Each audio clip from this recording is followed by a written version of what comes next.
What is going on, everyone? Yu-Gi-Oh here, and we are back with another video. As previously teased in our last one-card combo featuring Mind Procedure, I am bringing you my top 5 Assault Mode Mikanko deck profile. As you can see from the matchups in the description box, the deck was able to hold its own against meta and meta-adjacent strategies, and if I didn't make some critical misplays in my final matchup, I believe I would have had an interactive and competitive duel that could have landed me in the top 3 position in the tournament. I don't want to make excuses, but being a new father and navigating baby brain is very real. In any case, this is the first iteration of the deck list, and I am still making modifications and tweaks as we continue to test. We'll begin with the starters of the deck and then proceed as most normal profiles do. Also, at the time of this recording, Konami has stated that they will not release a ban list until at least September, potentially even later, which means that the engines and techs in this profile will be viable for the foreseeable future, allowing some security and prolonging the life of these ideas and combos. But before we launch into the deck, please make sure to support the channel by subscribing. We are so close to the coveted 2,000 subscriber mark. Plus, subscribing allows you to stay in the loop with all of that good Mikanko goodness. So, without further ado, let's get into it. Right here, as you can see, we have the extra deck in the main deck. I'll mention what is in the side as the profile goes along here, but just keep in mind that the side deck is completely up to you and your meta and local environment. So, modify it, change it as you will. This is so far the structure of what we have here. It's a 45 card deck. I'm already starting to make some modifications and pivots based on some of the weaknesses of the deck and what I'm seeing in my particular locals landscape. So keep that in mind. So we'll start off obviously with the main deck here.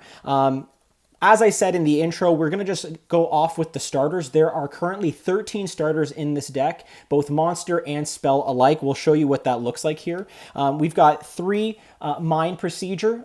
This is obviously your bread and butter normal summon of the deck. This is what you want to be starting off with most cases.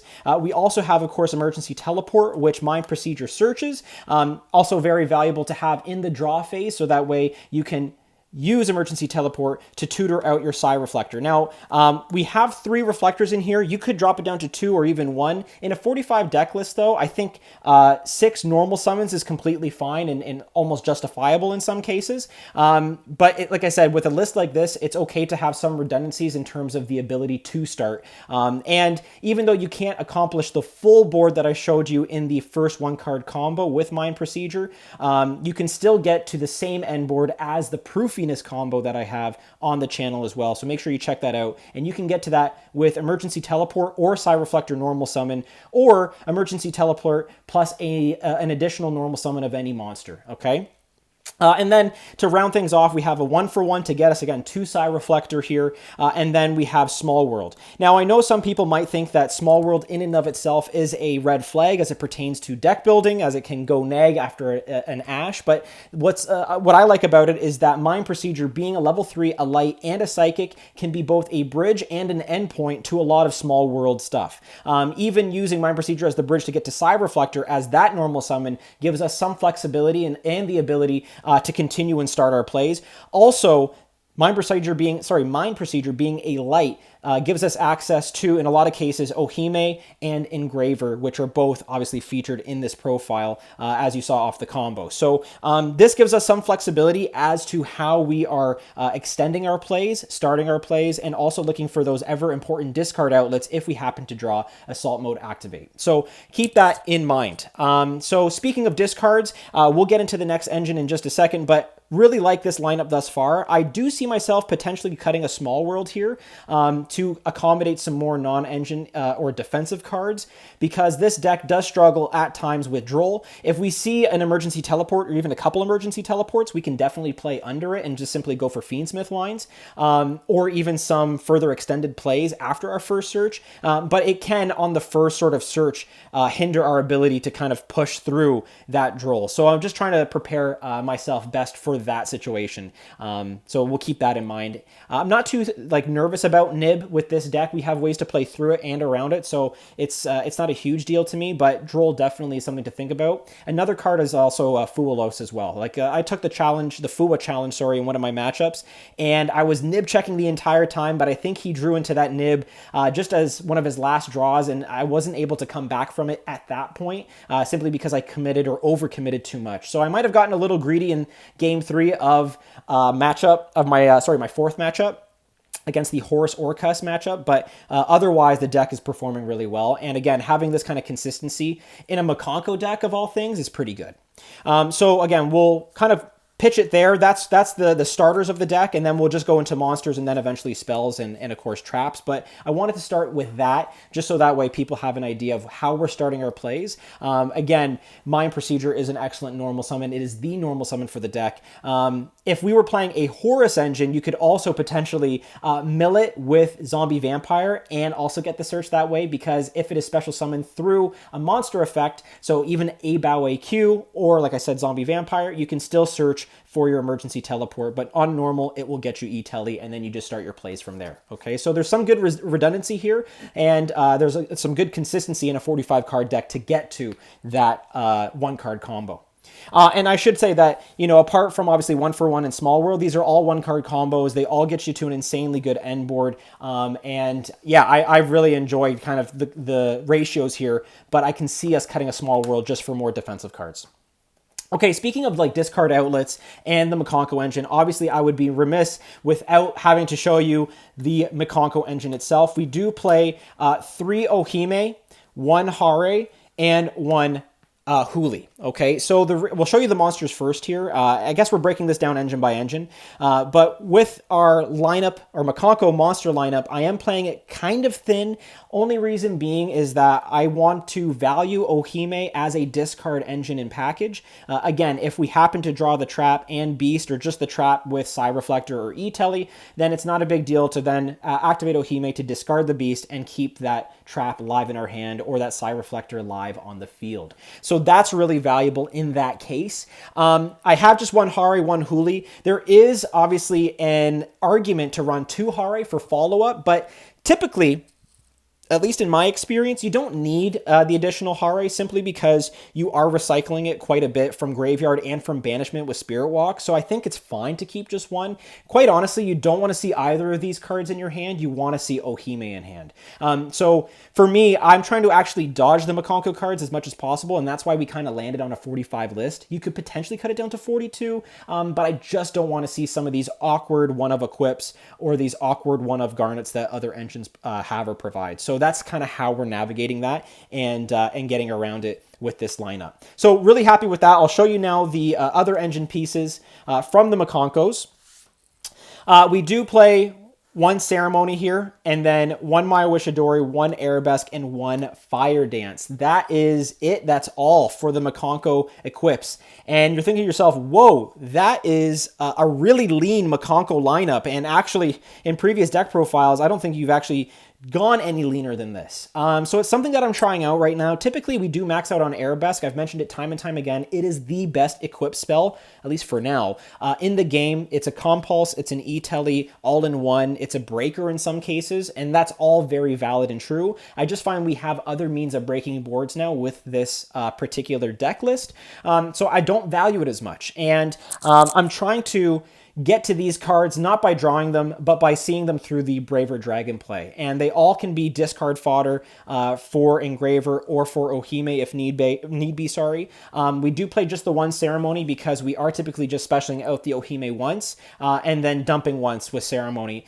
which is fine. Again, we're not trying to loop Ohime 3 or 4 times. We should be ending the game in like turn 3 situations. That's how it's kind of designed to be set up. If we had any more of these cards, I think it would just clog up our hand and it wouldn't add additional value where we need to see it. So that's kind of the thinking there. And like I said, if these cards get sent to the graveyard, apart from just Fire Dance specifically, we can recycle them with Braver, and that's okay. We can definitely get around it that way. So very lean Mikanko lineup. I know it's a Mikanko deck list. Why don't you have majority Mikanko cards? But I'm telling you, in this list, you want to see less of them. You want to search them. You want to special them. You don't want to necessarily see them in hand. because quite frankly, they just don't generate enough by themselves. That might change in the future, but for now, I think that's where we have to land on it. Okay, so for the next engine, we have, of course, the Feastmith engine. We have 3 Engraver, 1 Lacrima, and 1 Fabled Lurie, and what the heck, we'll even show you the tracked here too. So in previous deck lists, or specifically the Assault Synchron deck list that I had, I was only on a 1-1-1 package. We are maxing out on Engravers here, again, because I value the fact that Engraver in itself can get us to tracked, which again allows us to discard the Assault Beast if need be. So when I deck build with contingencies. You know, if I see X, then what can I do to prevent that? Or if I see Y, then how can I pivot around that circumstance to make it work for us, right? And you kind of have to think like that with a deck like this that doesn't have, you know, some insane extenders. But what I will say is that the Engraver or Feastmith engine is a great extender, as is obviously our Ohime. So Ohime is both a discard engine, package / extender. Same with our Engraver engine. It's also an ability to discard and extend. So if our normal summon is, you know, stopped with a Ash or an Imperm, that's totally fine. We'll go Engraver here. It can actually get us to a 6. And if we have Mind Procedure on board, which of course is a level 3 Psychic, we can still get to Braver that way as well. So there are other opportunities to make Braver, even if our first action is stopped. And that's why maxing out on these cards, for me, at least in this list right now, is probably the way to go. Although I have been toying with the idea of cutting an Engraver and cutting an Ohime for more defensive cards. As it stands right now, we have 12 non-engine in the deck. It could easily go up to 15, given some modifications here. So I'm just playing around with that, and I would love to know your thoughts on that as well as we move through this list. So again, that's the Engraver / Feastmith engine. Now we'll move on to sort of auxiliary cards here. We have a Durendal, a Renault, and an Assault Beast. Okay, so again, you don't want to necessarily see these cards. Sometimes post-siding, I actually keep a Durendal in and I cut the Renault, and sometimes I'll even cut the entire Assault engine as well, just because it doesn't offer me the kind of value that I need. And we're not playing any breakers in the extra deck as well. We'll see that in a second. But I do keep the Durendal because I can equip it to an opponent's card and then search for a Hare and then discard the Hare and bring that back later. That is actually a pretty nice tech. And it also makes them respond to it, right? People get nervous when their cards are equipped, just by happenstance or by the psychology of interacting with their cards without actually committing a normal summon or an action. So, you know, committing to a Durendal and then a search, they don't know what to expect. And so that can kind of make them pounce with an Ash early or with a monster negate on board or a spell negate on board early as well. So that's why I sometimes post-side and keep a Durendal. But otherwise, I don't want to see these cards. I want to search this out. I don't want to see Renault in hand. I don't want to see a Beast in hand, obviously. I want it to be searched through our starters. So that's why, you know, we're keeping their numbers A, low, but B, keeping the deck list fairly high. Again, we're not touching 50, but 45 seems to be a good medium spot for it. And you can play around with that number too. You know, if you feel that 42, 43 is good for you, if you want to try 40, that's great, but I'm trying my best to mitigate those garnets. Okay, so non-engine, let's get into that. We do play the 3 Fua here. We play 3 Ash, 3 Veiler, and then 3 Droll as well, Droll and Lockbird. Oh, sorry, I misplaced there. There we go. So, 3, 6, 9, 12 non-engine. You'll notice that we're not playing Imperm, or at least I haven't showed it yet. We're not on Imperm at all. I'm using Effect Veiler to replace that. Reason being is because it is a better Small World bridge. Any one of these can get to our 1-card combos. Most of these can get to our extenders. So using non-engine as part of your bridge or part of a bridge to get to a starter is really valuable. Of course, Droll and Lockbird is the non-engine du jour or non-engine of the format, so we keep that in. Ash is a way to sort of stop your Fuas, of course, and Fua is Fua. You're able to put a lot of pressure on your opponent that way, so that's what we're trying to do here. So anytime I saw Fua on my turn, it was a discard. It was discard fodder. Anytime it was on my opponent's turn, obviously we gave them the Fua challenge, and it did help a lot with kind of reducing their board presence and allowing me to push and allow more opportunity to board break and eventually bait everything out for a Mikanko OTK. And that's the beautiful thing about this list, is that you have to address the more powerful going first engines, and then once those are exhausted, you can easily clap back with a Mikanko card, which is really good. Okay. So not much more to say that with that there. Again, these are small world bridges. They're non-engine. They allow us access to starters and extenders all in one. So of course we got to go that route. If you want some exact bridges, just let me know in the comments below. Otherwise, feel free to play around with them through various testing sites like Nexus, and you can see just how we're easily able to bridge a lot of these cards into the next. And again, it's very valuable that Mind Procedure is a light, a psychic, and a level 3. All of those things can come in handy to get to our Psi Reflector, which is a fine normal summon by any means. Like I said, it has the same value as Proofiness. So if that's the case, then I'm totally fine committing to that normal summon if need be. And finally, just the last two cards here, Assault Mode Activate and Spirit Walk. Spirit Walk is great. It does hurt seeing it, though. So I typically...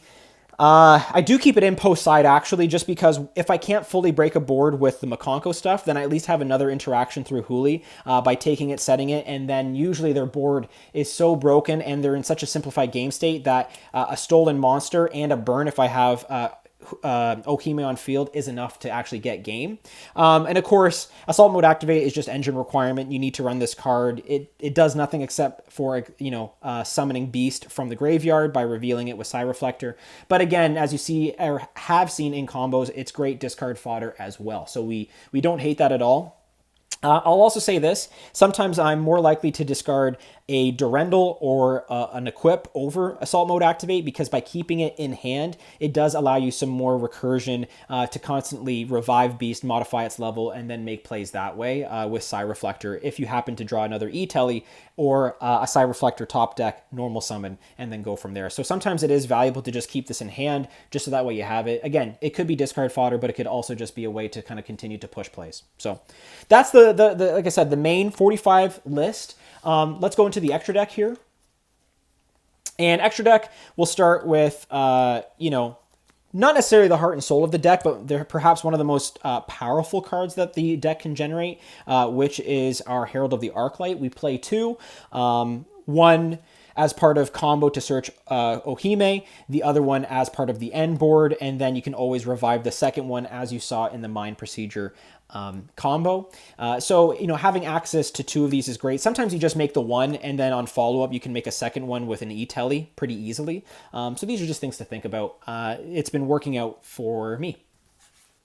Of course, the heart and soul of the deck, I think, is Power Tool Braver Dragon. This is a great card, allows us to non-ashably get our equips from deck or graveyard. So again, if we discard our equips, apart from Fire Dance, we're pretty safe, which is really nice. And this just generates a lot of value for us. It allows us to rotate our equips and then bounce itself back for follow-up. And it can be a beefy boy at 2,500. And it's also a negate slash, position changing card. It isn't a Book of Moon, but you know what? If they try to force, a battle phase to run over, let's say our Herald, then that's fine. We can quick effect discard or pop an equip, send an equip from him, and then change the battle position of the card, which is really good. And I will say it's quite important to note that the send for the equip is cost, which is great. So back in the day when we were playing Axe of Fools on this card, yes, its effects were negated. This is the same with Grief Tablet. Yes, its effects are negated, but you can send any equip for cost, including your Axe of Fools or including your Grief Tablet, and then it becomes live again, which is really nice. So that's really good value there too.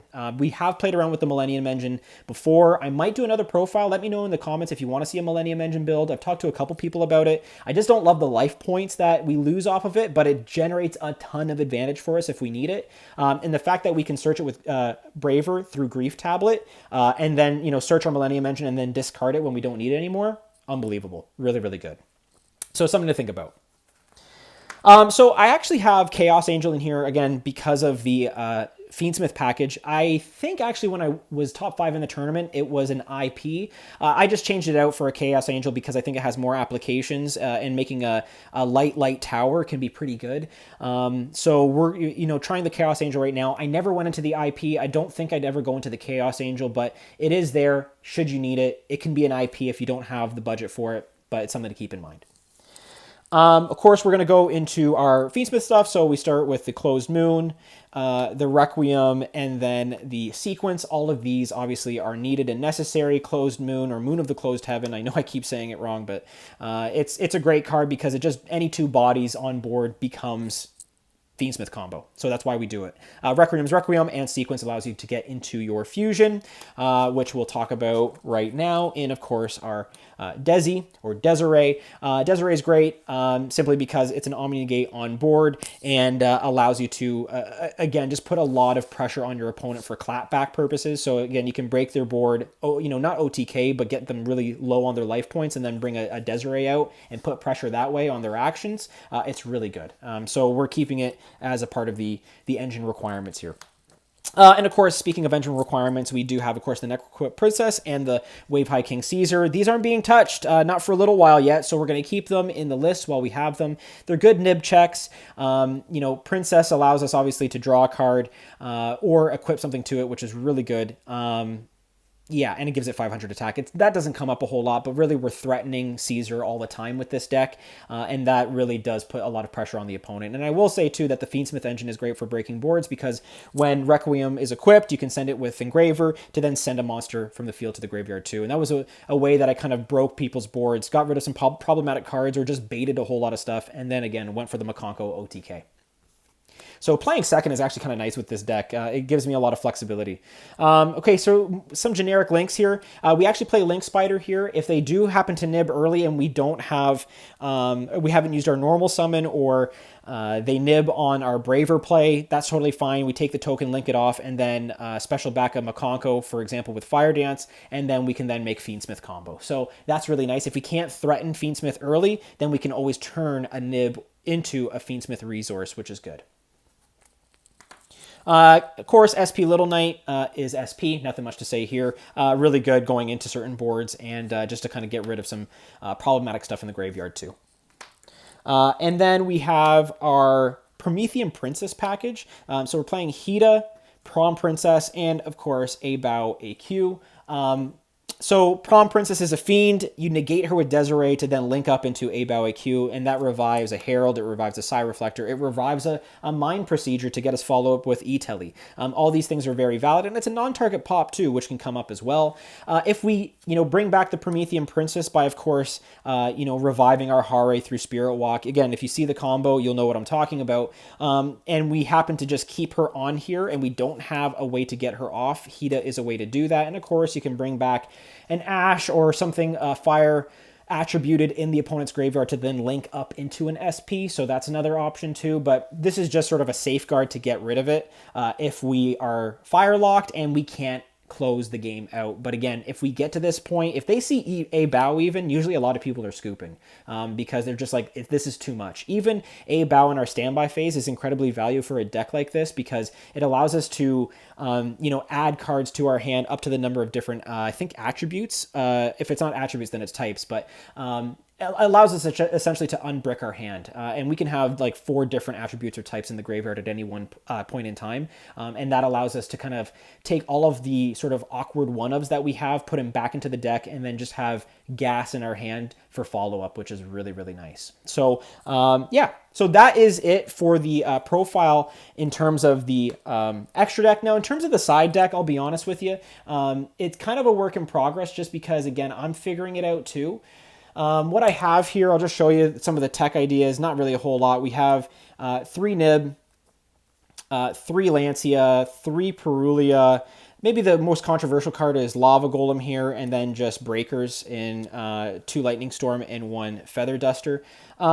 These were all fine in the top 5 tournament matchup. Lava Golem did come in clutch, and especially because, we do that Mikanko OTK, it was really valuable against Vanquish Soul. Nibiru also was good against Vanquish Soul as well. They don't usually play into it, but sometimes they get greedy and they try to, in which case we punish them for that. Perulia, same thing, we punish with their special summoning from hand if we can get to it. And then, of course, Lightning Storm is Lightning Storm and Duster's Duster, so you want to, remove any problematic deck back row that they might have, and you know, go from there. Okay, so that's what we were rocking with here. Again, in the couple of the matchups, the siding did matter. Siding patterns, let me know in the comments below what you would do, but what I've been doing is just taking out the assault mode engine and then putting in a bunch of non-engine and just allowing the Mikanko component with the engraver Feastmith stuff kind of carry the interaction, and then OTK if possible. And of course, you know, dropping a fat nib token on the opponent, really nice for us too. Okay, so that is kind of it for the deck profile and where we're standing there. Again, thank you so much, guys, for watching and always supporting the channel. It really means a lot. What we're seeing here is, I think, a concept that hasn't been fully explored, but with the introduction of Mind Procedure, it definitely gives us more options to pivot, play, and extend. And again, it gives us more starters, which is something that the deck was lacking before, and the engine itself was lacking. So I'm really excited. There's some really cool things coming up. The Doom Z stuff seems really interesting as an equip-based archetype that we can bridge into with Mikanko, or bridge into via them for Mikanko plays, my apologies. But yeah, that seems really interesting to me. And of course, the new equip that's coming out that allows us to pop cards is really interesting too. So there's a lot of really cool things coming down the pipeline for us. And I think it's going to be really interesting to kind of modify this deck as we go along here. And I think the Assault Mode engine is great for just making really good synchro plays. We'll also see on that ban list what comes off of it. If Glow Up Bulb comes off the ban list, then it's possible that we introduce a Punk package to this list and see how that plays into it. There's a lot of fun stuff that we can do. So again, thank you so much for your time and attention, everybody. This is Yu-Gi-Oh! Mind Proceduring, signing out.